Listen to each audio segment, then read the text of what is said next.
Jay Shear. Jay Shear. Jay Shear. Jay Shear, business consultant. Jay Shear. Jay Shear Business Consulting.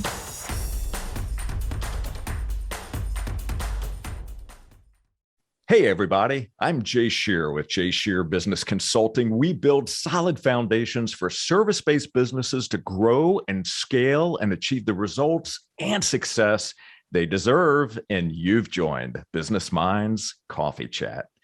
Serena Williams said, "I really think a champion is defined not by their wins, but by how they can recover when they fall." Well, on today's episode, we talk about secrets of a championship mindset, creating a life full of energy, cultivating curiosity, resiliency, and more. Our guest is a popular keynote and TEDx speaker, author of 5 books, negotiation and leadership trainer, and podcast host who spent more than 15 years as one of the world's only female sports agents.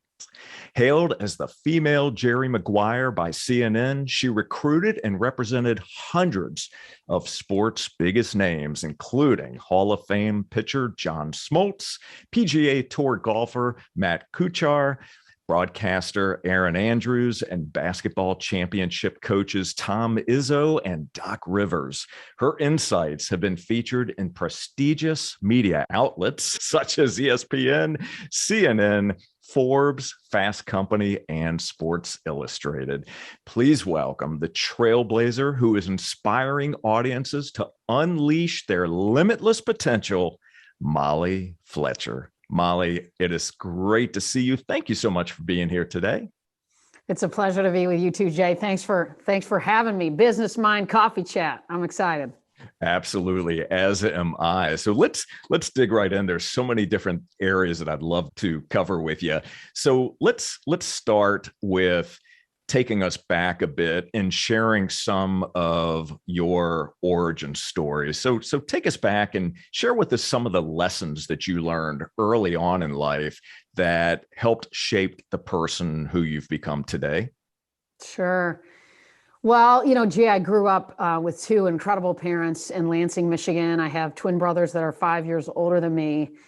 And they treated me a whole lot more like a little brother than a little sister. And so I spent a lot of time outside trying to keep up with them. And, in a family where, I always would jump in the middle when they'd be wrestling. And if I got hurt, my dad would sort of say, well, you chose to jump in, right?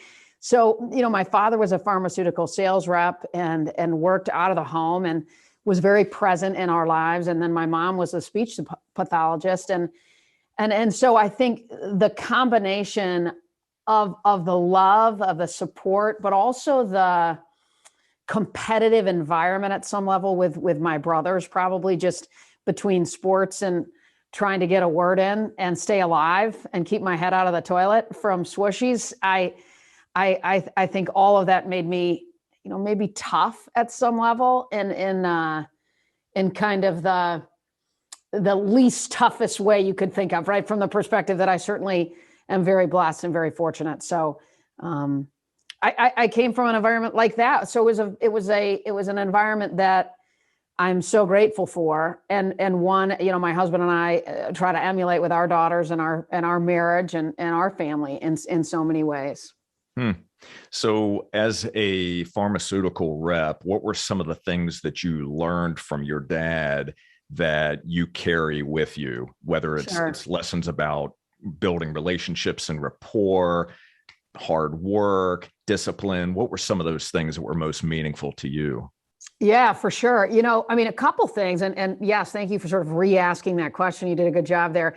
I would say one was, my dad, we learn good and bad things from people, right? And at some level, my dad did not like his job. He really kind of hated it.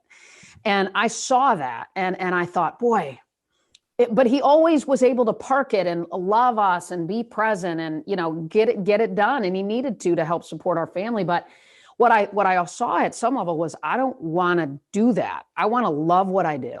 And I'm going to go for that because I don't want to not love what I do. And so one day I did the math and I was like, wow, you work like 82,000 hours or something incredible in your life. And I don't like doing something for an hour that I don't love, let alone a whole lifetime. And so I thought, wow, I don't want to feel like that. I don't want to do that. I want to work for and with and beside people that I respect and want to be around. And so that was a lesson that I think was an inverse.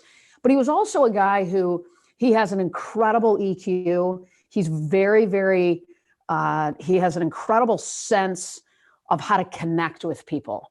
And I would see that whether it was at the restaurant or a library or at a, show that we were going to, or at a tennis match with an opponent parent or whatever it might have been. He has a very high IQ, and he was always, trying to become a better salesman. I mean, he was always reading, Zig Ziglar books, and I would grab them from time to time and try to read them. So, I learned a lot from him. And I think my mom, she was a community leader. I mean, she was the, president of the junior league. She was, president of the women's club, president of the arts council, while also, being a full-time speech pathologist in the Lansing schools. And what I saw in her was a leader, a female leader. I would go often and see her at the front of the church presenting a speaker, or at the front of a meeting calling it to order, and I thought that's, she was always a strong female leader for me, one I admire so much. Still, I'm grateful they're both still healthy and alive. And I talk to them every single day. Jay, it's pretty much how I start my morning, is a call to them. But then I would see my mom too, pack up our old coats and shirts and shorts and pants and take them to school to give to her kids who candidly couldn't afford those kinds of things. And that was really heartwarming too, and taught me lessons. And, to much is given, much is expected. And we've been, we were a very middle-class family, but we never needed a jacket. We could buy a jacket. And so I learned a lot from her around, don't forget and pour into your community and be a part of your community. And that's what makes communities go, and pour into the people around you that maybe have less. So I learned a lot from both of them, and I still do every day. I'm 50 years old, and I still say, please don't stop giving me advice. I need it. I love that. What incredible lessons to grow up with and to be surrounded by. So speak to your brothers for a moment. So twin brothers. Sounds like there was a lot of rough housing. You're one of the guys, if you will, at certain times, right in there in the midst of it. What were some of those things that you learned from your brothers that you can point to, that you took away, that have helped you to become the person who you are today? Sure.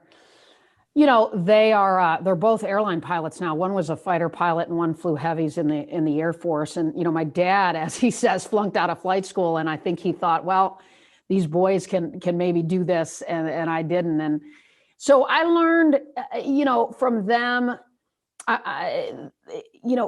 they were crazy. I mean, in the sense, Jay, they were wild, right? They were climbing on roofs. They were, jumping on the back of cars and skitching to school because of the snow. They would grab the bumper and skitch, and then jump off that one and skitch to another. And people used to joke when they see my brothers at 30 years old, they'd joke and kid with my parents and say, we were convinced they'd be in Jackson prison. The fact that they're both contributing to society and actually in pretty meaningful ways. As airline pilots, they've done great, but they, in a lot of ways, my parents were very, very focused on trying to keep them on the straight and narrow. And my dad was a very strict father. And so, maybe that was why they were so wild. I'm not sure. But I was able to, I always wanted to fly under the radar and sort of please my parents, because they were so distracted trying to keep my brothers, from making the neighbors mad because they were picking her flowers out of her fresh flower garden, right? It was just sort of one thing after another. And so I think I always tried to sort of slide under the radar a bit in some regards because of their behavior. Makes sense. Well, good thing that they turned out true champions and are contributing to society in a big way. That's wonderful. So you mentioned the name Zig Ziglar. Zig Ziglar was certainly instrumental in me becoming the person who I am today, and really played a big role in helping me really work on my mindset and see the world in a very, very different way. And, you mentioned that your father had Zig Ziglar books and tapes and whatnot, that you tried to grab them from time to time. you've told a really interesting story about how you were able to get in front of Zig Ziglar and have a conversation with you. Can you recap that story? Because there's some important lessons in regards to curiosity, in regards to tenacity, in regards to stick-to-itness. So share some of that story with us. Sure. Yeah, Jay, I mean, as I said, my dad down in his office at our house, he had Zig Ziglar books all the time. I would go and I would grab them when my brothers didn't have me in a headlock, right? And so I would read these books, and as I started to approach graduation, I have always loved, motivation and mindset and all those things. And so as I started to approach graduation, I said, I think I want to do what Mr. Ziglar does. And so I navigated and networked and tried to get in front of people that could get me, 20 minutes with Zig Ziglar. And finally, through sort of a friend of a friend of a friend and lots of handwritten letters and lots of, I got 20 minutes with Zig in his office in Dallas, and which was very nice of him at that point in his life to give a 20-year-old, kid with no credentials, except I'd finished second to be our commencement speaker, right?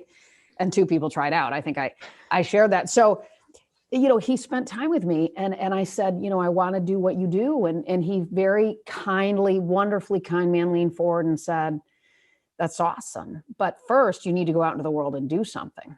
And then maybe you can go out into the world and talk about it. And, that was pretty powerful, right? I mean, I was 20 years old and I thought, wow, okay. And so, and really I thought, well, I got to park this whole motivational speaking book thing and go do something clearly. And, I equally as much, if not more, loved sports. I was, as I said, a tomboy all growing up. I played tennis all through juniors. From about 13 on, I locked in on it. It was all I did every day, pretty much with the exception of school. And then I played tennis at Michigan State. And so after I graduated, sports was definitely in my wheelhouse and something I was interested in too. So I pursued my other passion, which was sports. And that navigated me into a career as a sports agent. But I am grateful for the lessons I learned reading his books. And it also taught me, here's a man who definitely didn't need to spend 20 minutes with a 20-year-old that's trying to become a motivator. And he did. And, that's something that still today I try to do with people that reach out when I can, because, we all can learn so much from people that have been there before us. And if we can help other people find and do what they love, there's not too much more rewarding than that. Beautifully said. Absolutely. And to quote Zig, and I hope I don't butcher this because he means too much to me, but we can have everything in life we want if we'll just help enough other people get what they want. And he definitely lived those words in being able to give you 20 minutes of his time, right? And you reciprocate, right? You give back to others. You do exactly the same thing. And I think that's an amazing principle to live by. Mm-hmm, mm-hmm. Yeah.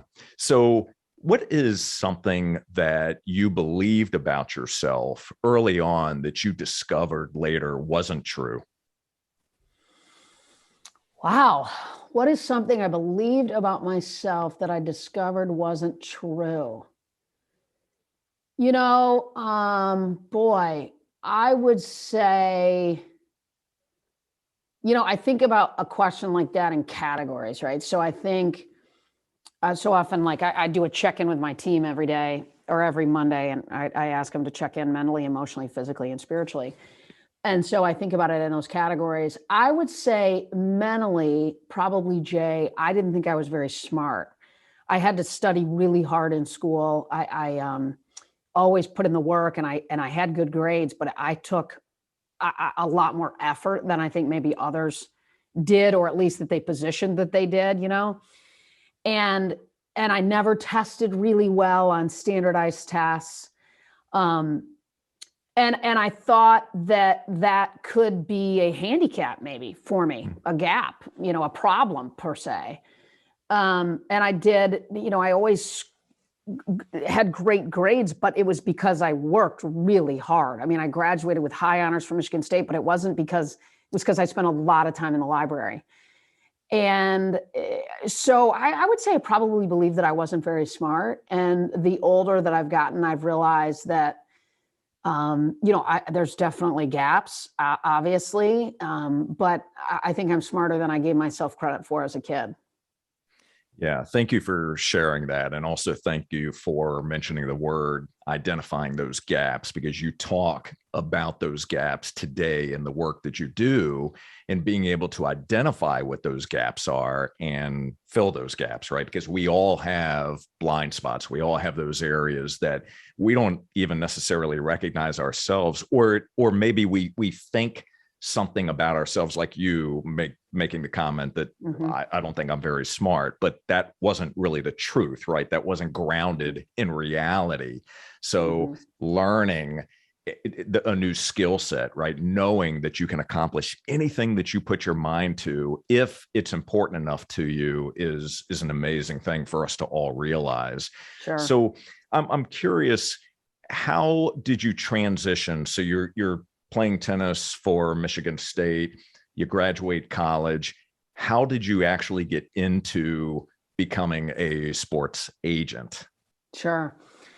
Well, I moved down to Atlanta from Michigan after saving about $2,000. And long story short, I got down to Atlanta, lived on the couch of a friend of mine's apartment, and then discovered that tennis was a big deal in Atlanta, so much so that people taught tennis at apartment complexes for a reduced rate on their rent. And so long story short, I found out about an apartment complex. I, sort of have this philosophy of kind of act like you have the business before you have the business, right? I mean, add value, then maybe you ask. And so I did. And long story short, I lived in this apartment complex for free and taught tennis every Tuesday night, but I lived there for free for 9 years. And I tell that story only because when you get into the sports marketing space, in 1996, right, at 22 years old, I mean, you don't make any money. My first job was with the Super Bowl host committee, and Lehman Bennett offered me the job, and he told me it was $650. And I remember calling him back and went, because he said a week. And I called him back. I said, you mean a day? Like 650? He goes, no, good try. It's $650 a week. And that's gross. That's not after taxes. So you don't make any money. My first job, I was sort of an account executive at a small sports marketing agency where we had a couple NBA coaches and a baseball player. And long story short, I had spent the Olympics running Lenny Wilkins around to all his appearances. He was the head coach of the Dream Team during the Olympics, and Lenny was a client. And I was, a young kid, and my job was to get him from one appearance to another, and make sure he was saying the right things at the right place at the right time. I was sort of his driver slash, appearance concierge, if you will. And then after that all ended, I remember sort of coming up for air going, okay, now my job is really to go get deals for these coaches, like go get them, autograph signing, speaking engagements, grand opening appearances, all those things. But then after a little while, I thought, how are we going to get more clients? Like, we need more clients, because you make money as an agent primarily doing marketing deals. Negotiating their primary contract is obviously the really interesting opportunity. And that's where you fully represent a guy or a gal. And so I went into the leader and I said, what's our growth plan? And he said, well, what do you mean? And I said, well, how are we getting more clients, more talent, more baseball guys, more coaches? A lot of college coaches want to be NBA coaches. I mean, a lot of coaches retire and become broadcasters. I mean, and he said, it's been referrals. I mean, he said, and it worked out great. He kind of walked me through it. And I was like, okay, cool. And I said, well, what if we got more aggressive? And what if we started with baseball? We have a baseball player. Georgia Tech's here. They're pretty good. Georgia's here, the Braves, the minor leagues. And long story short, he blessed it. I said, can I put a business plan together? He said, go for it. And the truth is, he was probably thinking, this is going to be interesting. This lady's standing here in a pair of pink pants. She never played in the big leagues. Like, how's this going to work? And I went down to Georgia Tech, and I, got to know Danny Hall, the head coach there. He was very good to me. He helped me. I learned from the scouts and the parents, everything from, that they're not, they're not cleats, they're spikes, that they're not gloves, they're mitts. I learned, unfinished handles, finished handles, cupped, uncupped bats. I just learned the whole thing, and signed a couple guys that year and a couple more the next year. And it just continued to evolve to where I had, 15, 20 guys in the minor leagues primarily, because it takes a guy, 4, 5, 6 years sometimes to get the big leagues. And I would go see these guys, in their minor league markets and spend time with them and take them to dinner. And, but I'd always try to give and pour into them so much so that they'd bring their first round buddy to dinner. and he'd be a first round guy, right? And I'd be like, and this, I'd get to know that guy, and then I'd kind of try to help make his world a little bit better and better and better. And then finally he was like, dude, my agent doesn't do all this stuff for me, and he represents me and she doesn't, and I'm switching. This is a better deal over here. And that was kind of, and then it just continued to, Jay, I'll sort of pause there, but it continued to evolve into other sports. And then I had to hire people, of course, that could help service all of our clients and our talent. So, as you're telling that story and I'm listening, I'm trying to pull out the things that separated you. Now, you were the really first female, or at least one of the first females that were in this industry, in the sandbox. What was it that differentiated you from everyone else? So you talked about listening, learning, asking lots of questions. You were present. What were some of the other things that you learned about yourself that helped you become a success in this field, that helped you earn the trust and the respect and be able to attract more and more clients? Yeah. It was consistency. I was there and day after day after day at the field, right? Leaning on that fence at Tech, and then moving forward. I was consistent. I would say though, Jay, the biggest thing was authenticity. I really wanted to help make this window of time that these guys that get drafted have to make a remarkably unique amount of money, to make an impact, to change the trajectory of their life, of their family's life, of their kids' life. And I thought, gosh, if I can take absolutely everything off their plate so that all they have to do is do what they do as a pitcher, as a infielder, as a catcher, whatever it was, then, good things will happen. And so, for me, I think they saw that level of authenticity, that true care for them, that it wasn't about me going to the country club and talking about guys. It wasn't about me telling anybody. It was really about, here's a guy that's going to be a first round draft pick. And he's worked, his short life for that moment. And we got to handle this the right way. We got to make sure that we position him for success through the minor league system and beyond, and not just get drafted. I used to always say to my guys, look, it's awesome when you get drafted, but you haven't, with all due respect, done anything yet. Like we got to get drafted, then you got to get into the big leagues, then you got to get to arbitration, and then you get to free agency. That's when, you start to get your tenure and your pension, and that's when things start getting interesting. So, I think that my guys knew, and I wasn't, they're around guys all the time. They're around all these guys. And so here's this woman, right, that's not their mom, that kind of gets their world because she was an athlete, definitely not at that level, but kind of understands it a smidge.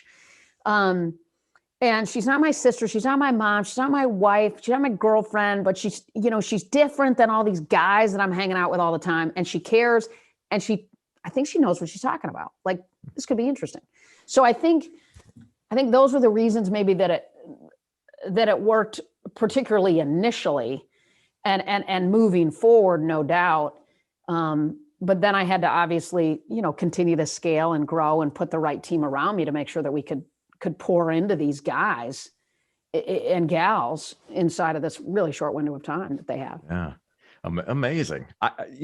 When you think back, what was one of the most difficult decisions you had to make in the pursuit of what you were doing, in the pursuit of becoming just at the top of your game? I think it's probably something that a lot of people in life deal with that are in a relationship business, which is, for me to scale that business, I had to hire people. And those people needed to take phone calls from these players that I had gone out and grinded it to bring into our stable. And it's hard when when you're building relationships and you see sort of a process by which to go sign guys, and then you go get a young, I'll give you an example. I remember when I got a golfer. Smoltz was kind enough to say, hey, Mal, John plays a lot of golf. He said, hey, Mal, I got a guy that I played in a program with. He needs an agent. Would you represent him? And I said, John, I don't know anything about the tour, right? And he goes, no, he's a good dude. He'll help you understand it. Like, he'll get you inside of it. And he did. He literally taught me what an L wedge and I played, but I certainly didn't know the lingo and the schedule and the way they made money and all of it. And this guy that I signed kind of helped me do that. But once I had gotten more and more golfers, because once I got one, I sort of wanted to obviously continue to grow that vertical. I needed, I needed other people to help manage and grow it. And so I brought in a guy who had played at Carolina, who was a great player, but to help me. And so, when you're used to being the point, I think my long answer to your question, Jay, is when you're used to being the point of contact for the relationship, but in order for you to grow and scale, you've got to start handing some of these, and you've got to trust other people to go build relationships too. And you've got to divide and conquer, and you've got to recognize too, I think, one of the things that I tried to be really honest with myself about was my own gaps.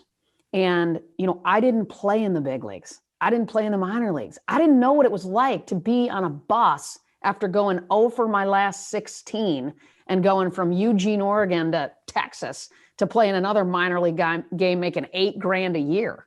I didn't know what that was like.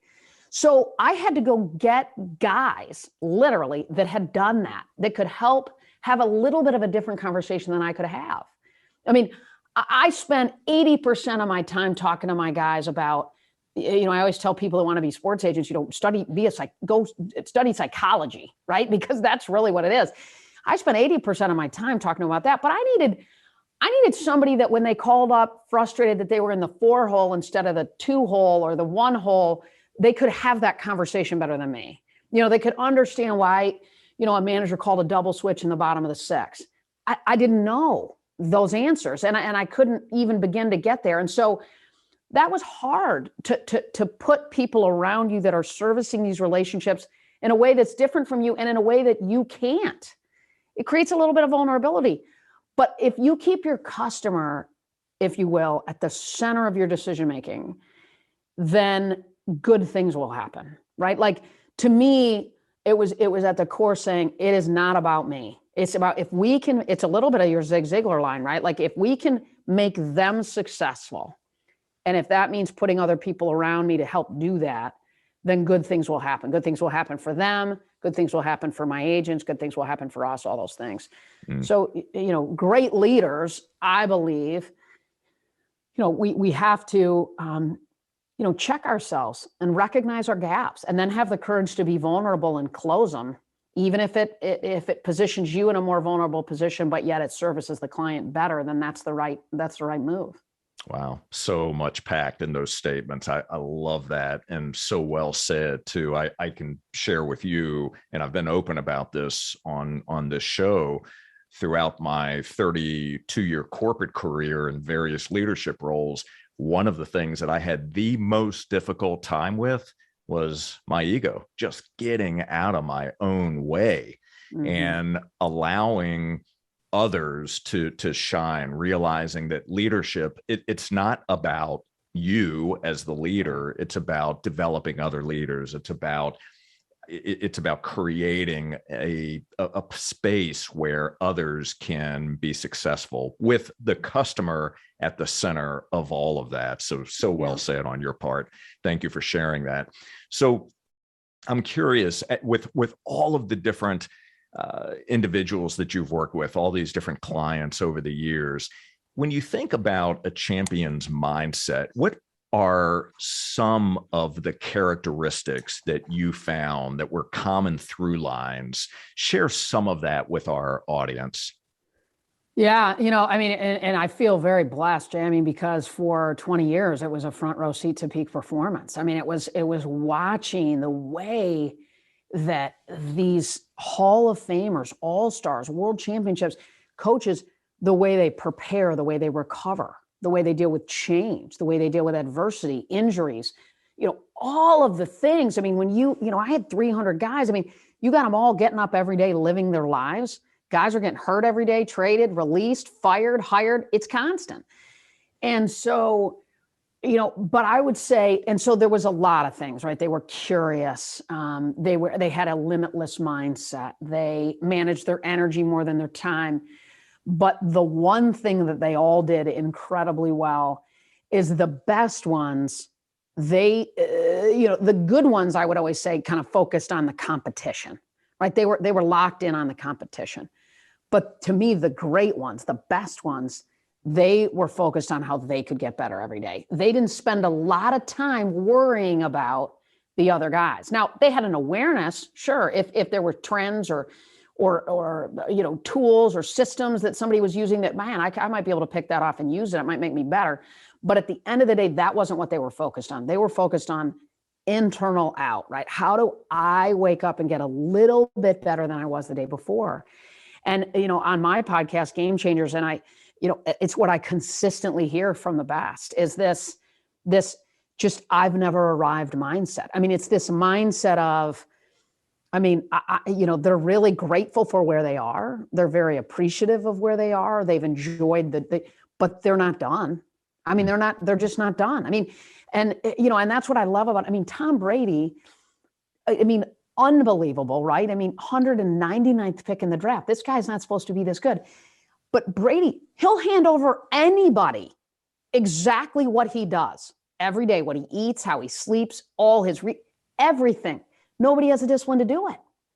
He'll give anybody the formula, but nobody will do it because nobody's that focused, that disciplined, that intentional about managing their energy toward that one very specific goal. So they're internally focused on getting better, and they love the grind. They love the process, right? To me, the best ones, they're not, I always laugh when the media goes running on whether a guy's going to get into the Hall of Fame. That's not what they played for. They don't, that's not what it's wonderful and it's great, but they didn't wake up every day and do what they did so that they could get X. It's just not, because what they often find, the best ones, is once you get X, it's actually now what, right? The best ones aren't happy with 5 Super Bowls or 6 Super Bowls. They just want to keep going and keep getting better and keep, contributing and having more and more sort of success in whatever way they deem success.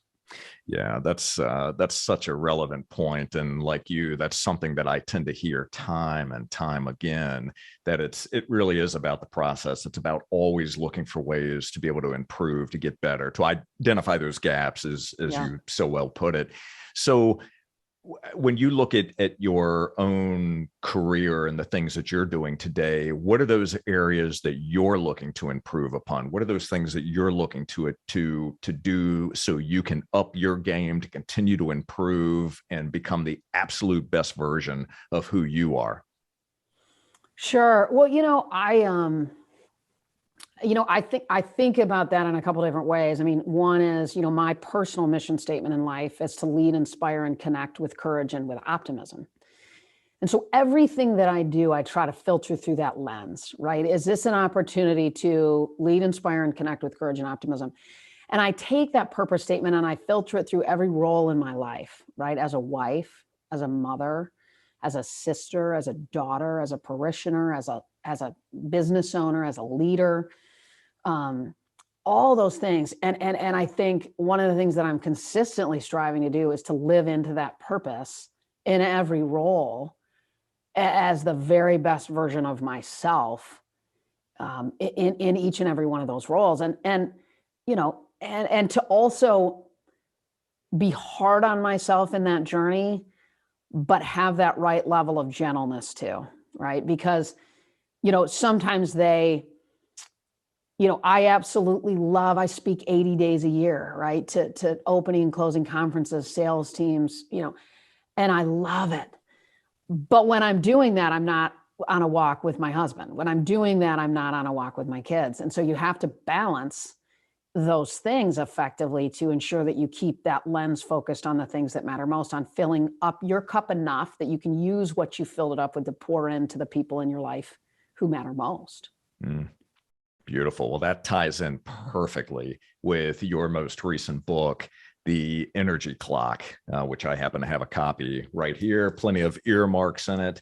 And this book, it's a small book, right? But don't let the size of this book dissuade you from the immense amount of great content and lessons learned from this one. So there's 3 simple steps to creating a life full of energy. what I'd love for us to do, if we could, for just a couple of moments to share with our listeners and viewers about the energy audit, which I think is incredibly powerful because it ties into what you were just talking about, right? Doing those things that bring meaning to our lives. But walk us through some of the high level aspects of the energy audit, how we can all use that, and what we can do next once we have that information.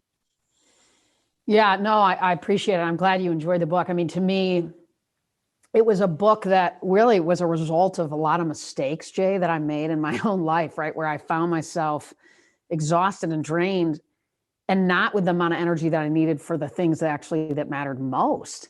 And you make a couple of those hiccups and you go, I've got to fix this. And so what I began to see is what if I looked at my schedule through the lens of energy versus the lens of time, which I think is how most people in business look at their schedules, is through the lens of time. And, me kind of with my little world of sports came into the business world and I thought, wow, this is so interesting. The way business people are so obsessed with their calendars, and then they accept all these meetings and they show up to these meetings and they're miserable that they're there. They're upset. They think, why am I even here? Couldn't somebody else done this? Or is this even necessary? And I thought, it's so interesting.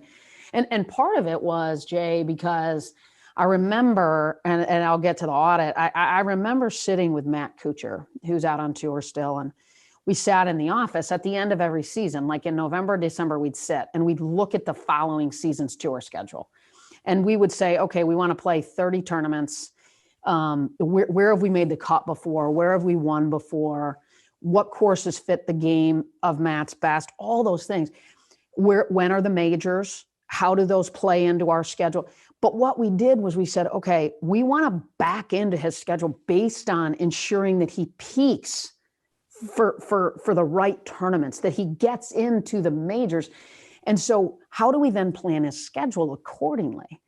And so it was a bit of, looking at his schedule through the lens of where he needed to have the most energy, if you will, where he needed to perform at his best.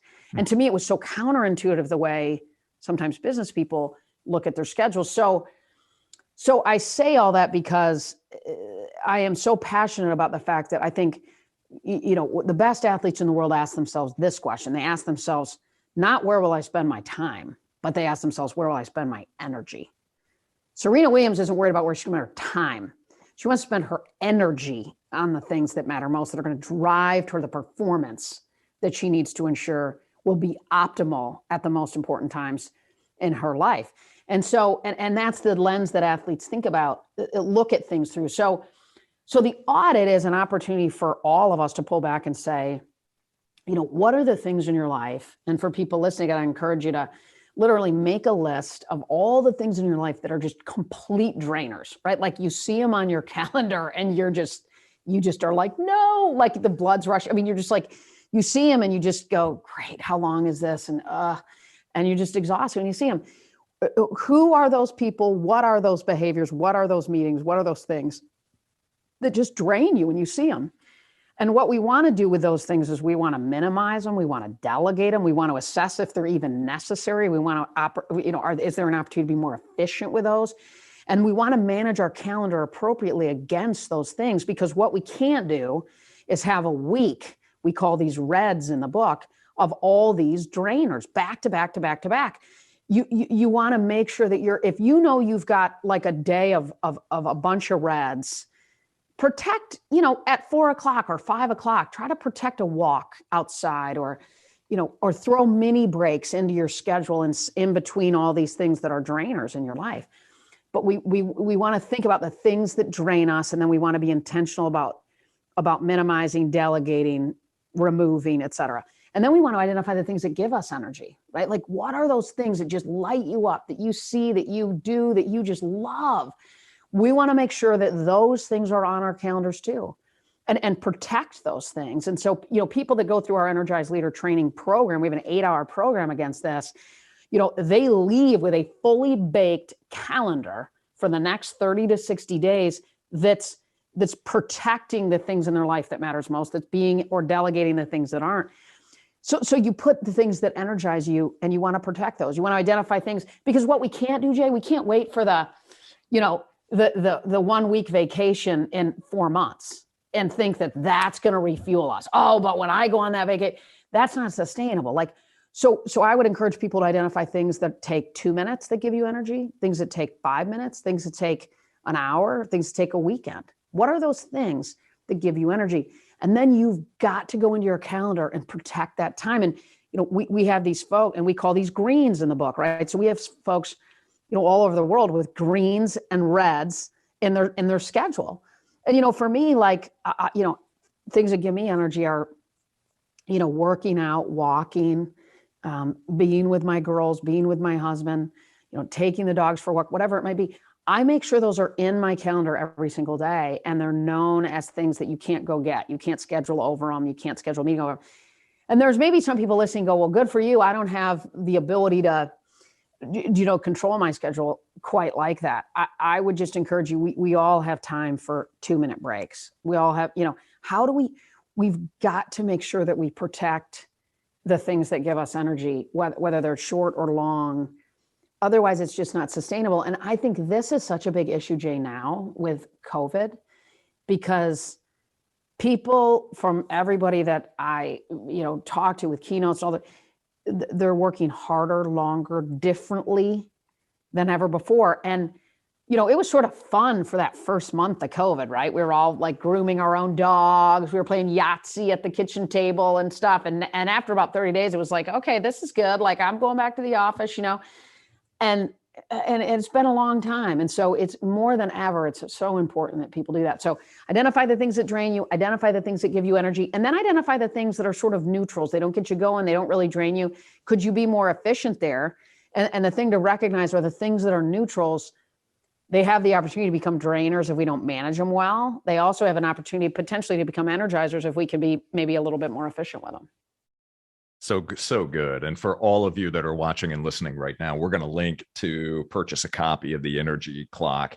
And Molly does a great job of really deep diving into this and running you through exercises and showing you exactly how to identify those green areas, those red areas, and then those that are neutral, and then how to translate that to your calendar. And this applies not only to tasks, but to people as well. So it's a really great read. So make sure that you apply that.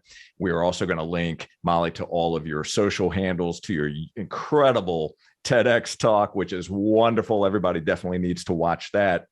So let me ask you, as we are wrapping up our conversation here, what is a challenge that you'd like to give our audience? I would say, gosh, man. I mean, a challenge I would say, can I give you two? Sure. So I would say one would be write a personal mission statement, identify a personal mission statement. What do you want on your tombstone? Who do you want at your 90th birthday party? Like, how do you make sure your ladder's leaning up against the right wall and you're chasing the right stuff? I've seen a lot of people with their ladder up against the wrong wall, and then they get to the top of it and they're like, well, this is no big deal. Or this isn't what why did I do all this for this long and this hard? And this doesn't feel as good as I thought it would. And so, write a personal mission statement. And I wrote a blog on it. If people go to my website, they can just type in, I think, personal purpose statement or mission statement, and it'll come up. That would be one. And then two, I would say, find an opportunity to find ways throughout the day consistently to be more curious. It is the most common thread that I've seen, whether it's with coaches or athletes or business leaders or entrepreneurs, is they're consistently curious about how to get a little bit better every day. Wonderful. I love it. Molly, thank you so much for joining us today on Business Minds Coffee Chat. Thank you for sharing of your story, your wisdom, your knowledge, your inspiration, your motivation. So good. And I know everyone's going to get so much value out of this one. So thank you so much for joining us. Absolute pleasure, Jay. Thanks so much for having me. Absolutely. It is my pleasure. And for all of you, thank you so very much for watching and listening. And please take a moment to subscribe, rate, and leave us a review. We would love that. And let us know what you thought about this specific episode. What are 1 or 2 key takeaways that we can share with Molly?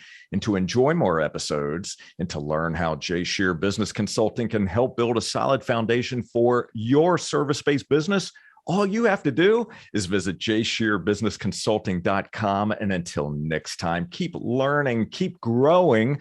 Pick up a copy of the Energy Clock and apply the lessons learned. And we'll see you on the next Business Minds Coffee Chat. Take care. Jay Shear. Jay Shear. Jay Shear. Jay Shear. Business Consultant. Jay Shear Business Consulting.